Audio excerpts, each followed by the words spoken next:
Once you get all this, yo, there's so many fucking rappers out there. Well, they'll tell you, man, like, it's not what you think. Like, it's not what you think. Like, the money and the fame and this and all this shit, it's just not, it's dope as fuck. Being able to walk outside and everywhere I go, I'm noticed and I'm recognized is amazing. There's a big difference with me, though. I love the fact that I'm known and recognized for positivity, for spreading a good message, for telling people to follow their dreams, live their lives, and be the best people that they could be, not for some dumbass shit.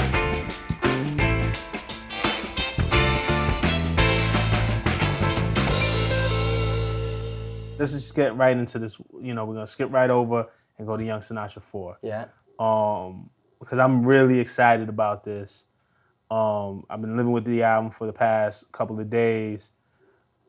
WuTang Forever. Hold on, because I do have props. WuTang Forever. Yes.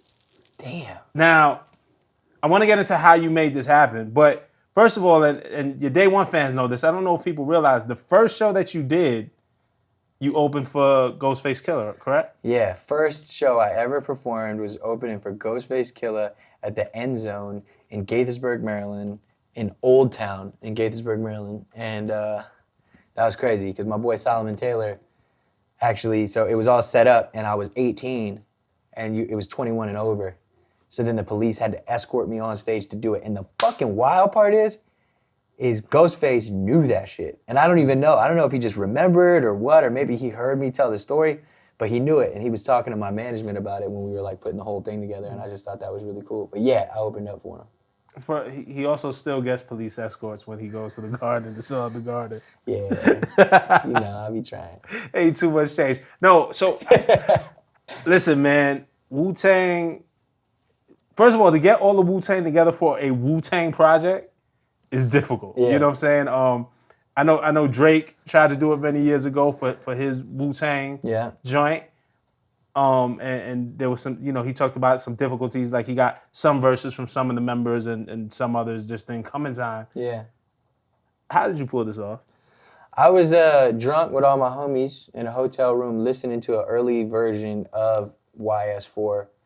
And I was like, man, you know what I always wanted? And I was like, fuck, man, because Drake kind of did it, but not really, because he called it WuTang Forever. I always, before then, always had a dream to do a song called WuTang Forever and feature every artist. And I told all my homies, I was like, should I call RZA and just tell him that? I was like, lit as fuck. And some of my homies were like, nah, man, you fucked up right now. Like, don't call it RZA. And others were like, yeah, man, fuck it. And I was like, all right, cool, bet. All right, play it cool, here we go. And I took out the phone, I gave him a call. And he's like, bong, bong, Bobby, what's up? And I was like, yo, what's up, man? I'm about to ask you some crazy ass shit. And he's like, what? And I was like, I told him I've always had this dream. What do I got to do? And he was like, all you got to do is ask. And I was like, well, I'm asking. And he was like, well, it's done. And that was it. It was that easy, actually, which is really crazy. But I think there's depths to it. I don't think it's necessarily that it was that easy. I think it was, you know, I went to the Abbott. I went to the head of Voltron and was like, yo, this is my dream, truly. Right. I love and respect you all. You guys fucking raised me. What do I have to do to make this happen? Is it even a possibility? And he real talk, he was like, we have calls called Woo Wednesdays, where every member of the clan gets on the phone and we all have a conversation. I'll bring it up. He's like, I think it's a great idea, but I can't move without, you know, the rest of the clan. Had a phone call. I talked to him like that Thursday or Friday. He was like, everybody's in. And I was like, damn. I was like, everybody? But if I'm 100, I didn't think the song was going to happen. And it's not because, I mean, he's a man of his word and he went through, but like, I can't tell you how many times I've been disappointed, you know, by like people I love or am fans of, and I won't get into it, but like, they're like, I got you, I'm going to be on this, like, don't worry, like, I got it. And like, they don't come through and they don't come through. So the fact that I was going to get, work. Yeah, you know what I'm saying? But the fact that I was going to like go for 9 of those, I thought in my head, like, all right, well, I know Riz is gonna give me a verse. Like, I got, Ghost was the first to do his, Ray did his, Deck did his. So I was like, all right, I'm at least gonna still call it WuTang Forever and have some Wu-Tang members on it, which is amazing. But then like, Capadonna came through, and then You God, and then Method Man, and then like, so the last one I was waiting on was Jizza. And once I got Jizza, I was like, shit. Like, I was like, this is it, I got it. I felt like fucking Dexter's Laboratory. I was like, do you have a favorite verse? Can you say? It's wild. No, I mean, it's crazy because I know, right? And I'm not even, it's really difficult, right. you know, because it's like getting shouted out by Jizza and his shit and Deck and his, showing love, you know, Master Killer, and just, and then I love the RZA's verse. Right. I absolutely love it. I love how his shit is just like, I've always loved the RZA. He's just my favorite. Everybody's got a favorite.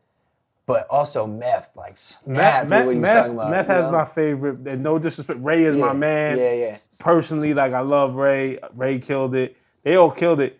Meth bodied that. He snapped. Me, I feel like RZA super snapped though. Right. So, but this is the fun part. It's like Pokemon cards. It's like, what's your favorite one? Like, you know what I mean? Like, it's cool. But the thing is that we're talking about all of them on the fucking song. That shit is wild. It's just so cool that we have that many to choose from to even have a favorite. Like, I can't believe it. So yeah, man, great moment, man. Another one of my favorite MCs you worked with on this. I think this guy's so brilliant.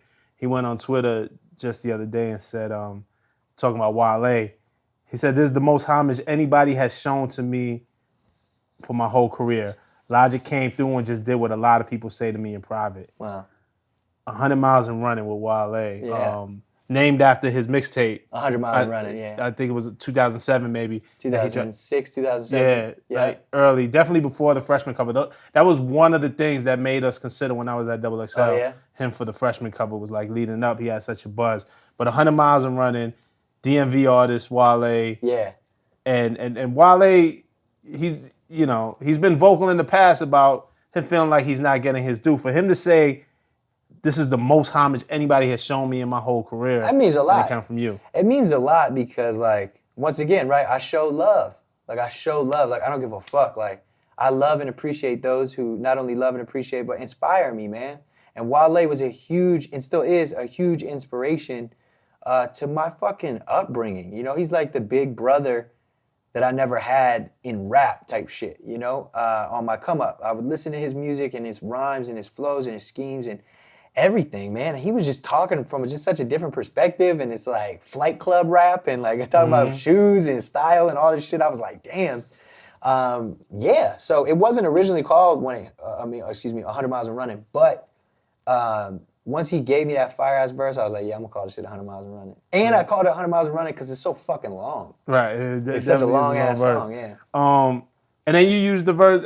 There was a familiar verse from yours that we're used to hearing at the live shows. At the live shows, yeah. So this is one of my favorite things to do, which is super cool, is these bars that I had since I was 15 years old. Yeah. And that's another thing. It's like, you never know, like how long a song could have, taken to make. And so, yeah, it's very simple. And I say it. I'm like, I'm gonna test my syllable ability. It's all about just having fun and just seeing how fast you can rap. And so it's like this play on, like, I would call myself like Killer the Ripper, like Jack the Ripper, like an MC. And I'm ripping and living and striving, the killer, the ripper, he's calling, would go when he flow. And it's almost like my version of like, I said a hip into the hopper, you don't stop. But it's just fun and it's super simple. And so, yeah, I'm ripping and living and striving to kill it, a rip, he calling, would go when he flow. He pursuing and doing and moving and grooving and stopping and rocking and talking and walking. So that to me was super fun, as opposed to something with like hella substance that isn't just lyrical, miracle, spiritual, miracle whip, like a gang related, where I'll get down and lay down, hit you with the Beretta, you better stay down, straight shots on the playground, living how I'm living with the life that I'm giving. Anybody that's riding with me, I'm riding with them. Show me the enemy and I'ma hit him the second I bit him, I get him and hit him with the venom. Ain't no need to pretend I'ma never do it, I knew it, already been through it, I do it for the street, for the fan, for the life, anybody that's gang related. And that to me is hella substance, really painting a picture, and not just lyrical. Right. It's like, utilizing these syllables to truly paint a picture, as opposed to this, which to me is more so of a guilty pleasure. Something that I do at every show and watch all the fans go, oh my God, and it's just fun. Call and response. And now I get to do it still forever, except it's gonna live forever on a record. You have a record with it. Man, legacy. Yeah. How do you want to be remembered? When you get into records like Legacy, what do you want to be remembered for? I just want to be like remembered ultimately as a good man. That's a real thing. I did pretty much the only other interview that I've done with my boy Nick Huff. I love Nick. He's a good dude. Nick. Yeah, I shouted you out as well.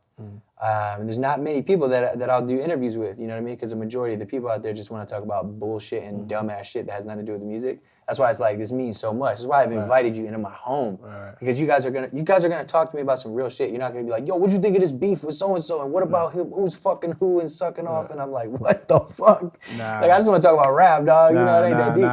And so, you know, he asked me the same question, and I think it's an important one. And I want to be remembered as a good man, and that's the number one thing. It's funny, I tell you what, and shout out to the OG, I put on my Instagram a couple of weeks ago, before YS4 came out, just a simple post of how do you want to be remembered. Wow. And, you know, everybody kind of answered in their own way, and Bun B left a message in the comments, and he said, you know, not as a rapper, not as an artist, I want to be remembered as a good man. Damn, that's real. So. Shout out Bun B. What's up, dog? We get featured though.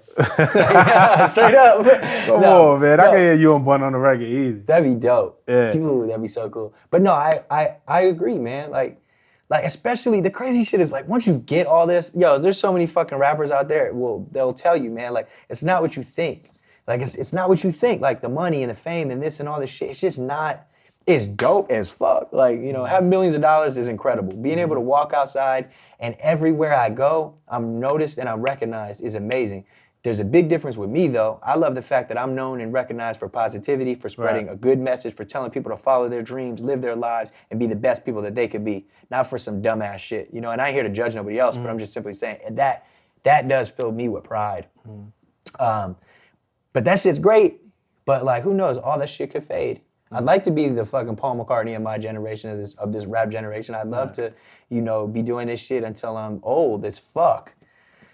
But I don't know what the future holds, but I know that I'm gonna do my best to shake everybody's hand in a room when I walk through and treat people with love and respect and you know, and make men and women around me feel comfortable. That's the definition of a gentleman. Is, you know, a gentleman and a lady is a person who does their best to make all of those around them feel comfortable. So shout out Bun B. Yeah. Last one, I got one more record for you. Let's go. Oh, Last nice. Call. Oh, this makes me feel weird, kind of. Am I right? It's like weird. Like I'm just being 100. Like. Right. Well, I was gonna ask you that. Look. Yeah. Last Call. Listen, there isn't anybody making music today, I think in any genre, who Kanye West has not 100%. influenced. Yeah. And for YS4, you put Last Call, and you did your version. You've always wanted to do your version of Kanye West Last Call, where you just extend the beat out and you kind of talk about your come up. Yeah.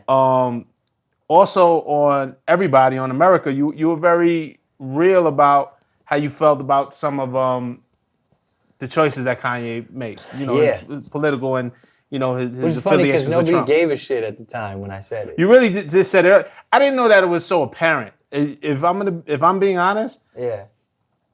it got worse. I was like, okay, that's just some shit he said. Maybe I didn't understand what he said. Like, you saw it. I didn't see us getting to this point with the MAGA hat, you know, and where we are now. Yeah. The question is, for you though, in a way, you pay homage to Kanye musically on Last Call. Always, yeah. You have been vocal about, like, yo, I don't fuck with where he stands right now, you know, with his political views. Yeah. How do you balance the two and still be able to do a record like Last Call? Not to sound no type of way, but it's not like he sexually assaulted a woman. Like, that shit is, like, unforgivable. I fucking can't fuck with you, can't, like, you know what I'm saying? Like, this is, like, he's done and said some wild-ass shit. But I just don't believe what he believes. You know what I mean? It's like, I'm not going to stone you because you're not Christian, or I'm not going to stone you because you're not Muslim. I'm not going to, like, do I believe a lot of stuff he believes? Nah. And there's a lot of people who have voiced their opinion and stated that. I'm not here to, like, shit on him. To be honest, like, it's very apparent, you know, that he's going through some shit. And I can't speak on that. I don't know it. I don't know what he's going through. I don't know what he's living. All I know is I personally don't fuck with Trump. But I don't stone people who do. I don't know how you can fuck with Trump, but like that's your, you know, as long as you ain't coming at me like, oh, I don't know how you can fuck. It's just like, yo, like I'm allowed to have my opinion. And that's the one thing that's really crazy about this is like, I don't fuck with Trump morally, like period. And I'm not a politician and I'm not super into politics, you know, but I just know how my heart feels when I hear certain words come out of certain people's mouths. So it's like, I can't speak on Ye. I'm not Ye, but I don't even know him. That's one crazy. He's one of the people I've never met before, like truly met. So I can't speak on a man I've never shook their hands. You know, I got haters that, for all I know, they would love me. We could have so much in common, you know what I mean? But they choose not to like me for whatever reason, but they don't know me because they never shaken my hand. So like anything I had said about Kanye, it was never in a negative, and I always said, I love you, I just don't really fuck with this. And the funny thing is, it was before he was rocking the hat. Right. And it was before he even said any of that shit about Trump.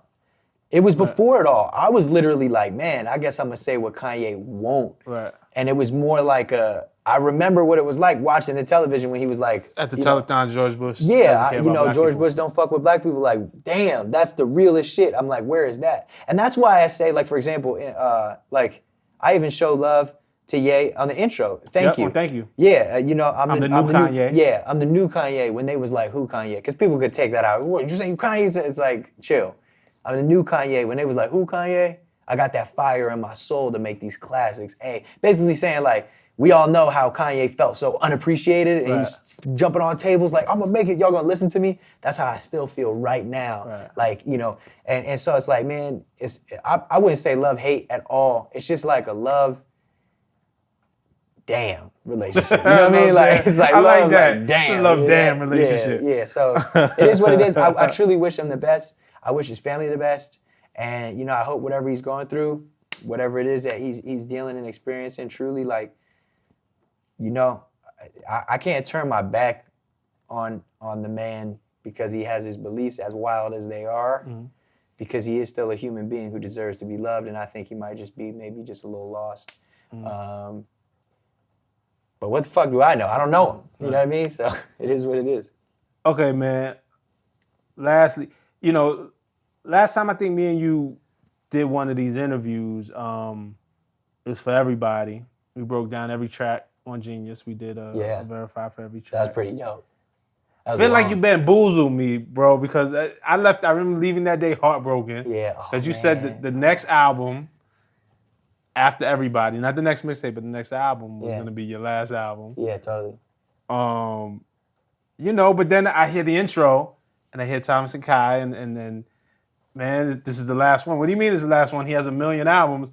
No, the last one in the Young Sinatra series. I feel like you pulled the rug from under me, man. You messing with my emotions. Yeah, I was just fucking with people. I was just like, I'm in a position to do this. I told my manager, I was like, yeah, let's just tell everybody I'm gonna retire. It's like, of course I'm not gonna retire, dog. I was like 27. I was hurt. Yeah, sorry about that, my bad.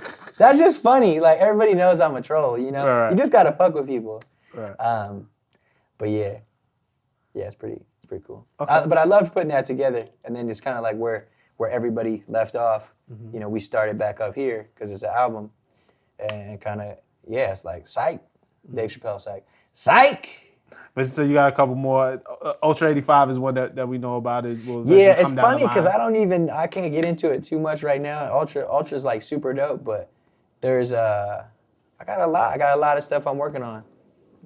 Oh yeah, that's the Ultra 85 jet. That's the airplane. That's been circling around us. Because we're at the house, so don't worry about that shit. No, I got some shit, and also I'm excited because, I got the soundtrack for my novel, Supermarket. But it's not really a Logic album.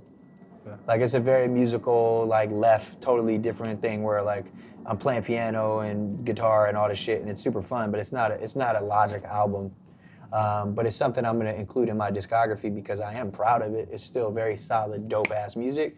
But it's just, it's more fun, experimental music that's going to go along with the novel for sure. So I'm excited about that. But I got a bunch of albums I'm sitting on. But I take my time with all the albums. It's just, if I'm in a trap mood, I do a trap joint. If I'm in a boom bap mood, I do a boom bap one. If I do this, I do that. So I just feel the vibe and just go with it.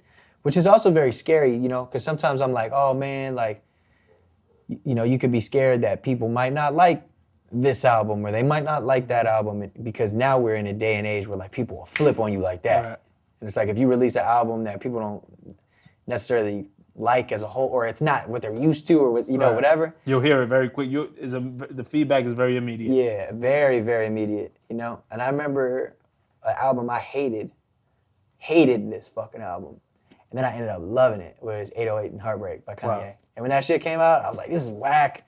What is this singing shit? What the fuck you talking about? And I'm some 19-year-old motherfucker who's never experienced heartbreak, true heartbreak, and and loss and all this shit, and couldn't expand my palate because I'm like, no, it's only boom bap shit, only this, only that. What the fuck are you doing? And it's like he was doing him.